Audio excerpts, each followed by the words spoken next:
Ini tarbiyahnya, ini pendidikannya.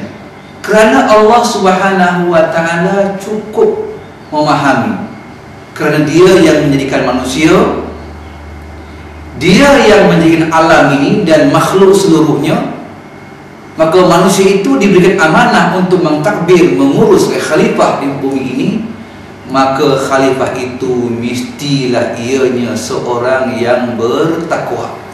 Pemimpin itu mestilah pemimpin yang bertakwa. Siapa sahaja yang untuk mengurus dan mentadbir, sampai sekecil-kecil urusan pentadbiran hinggalah sebesar-besar pengurusan pentadbiran, daripada mengurus diri, mengurus rumah tangga, mengurus masyarakat, mengurus negara, mengurus dunia, mereka mesti memakai baju takwa.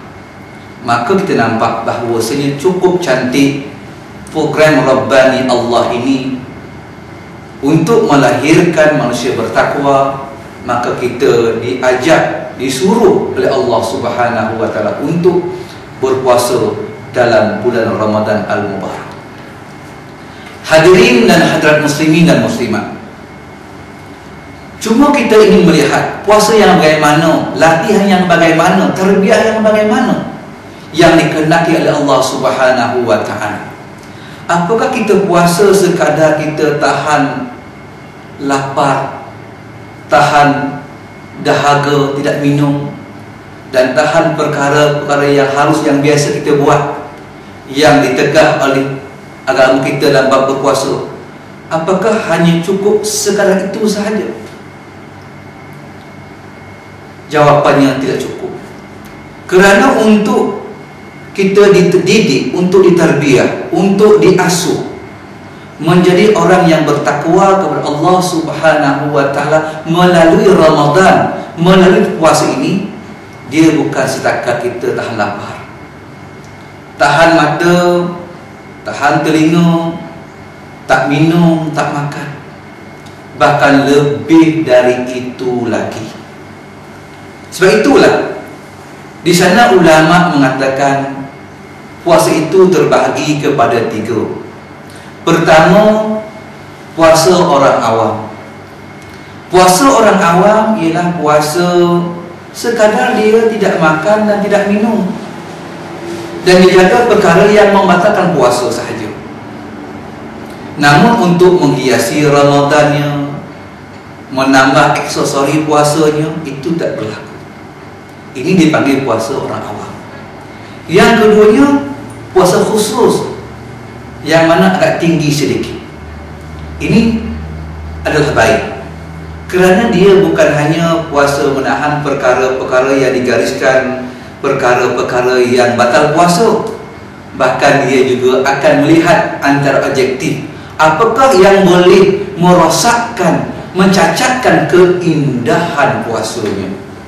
Maka dia akan puasa matanya dari memandang perkara yang haram, jaga lidahnya daripada perangai mengatakan orang, mengumpat, memaki caci, menghamun orang.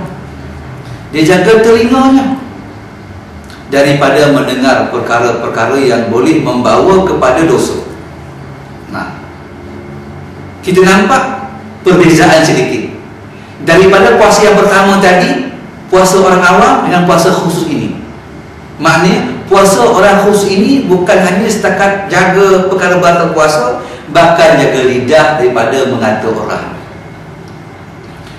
jaga telinga daripada mendengar perkara yang boleh menguruskan, mengurangkan, mencacatkan puasa walaupun tak batal, menjaga penglihatan dia daripada memandang perkara yang boleh berdosa walaupun tidak membatalkan puasa, tapi ia boleh mengurangkan cantiknya dan indahnya puasa itu.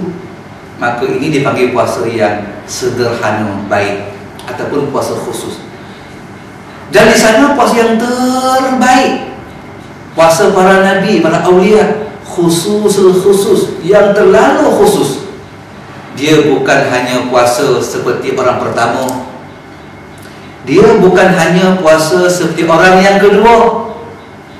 Nah, dia puasa lebih agak hebat lagi daripada orang yang pertama dan orang yang kedua. Apa dia tuan-tuan?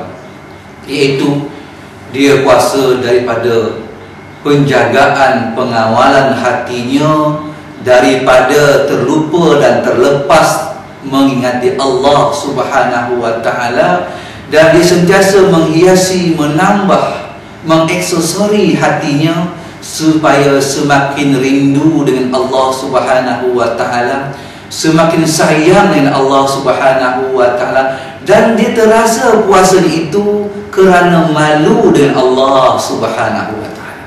Puasanya itu kerana malu dengan Allah Subhanahu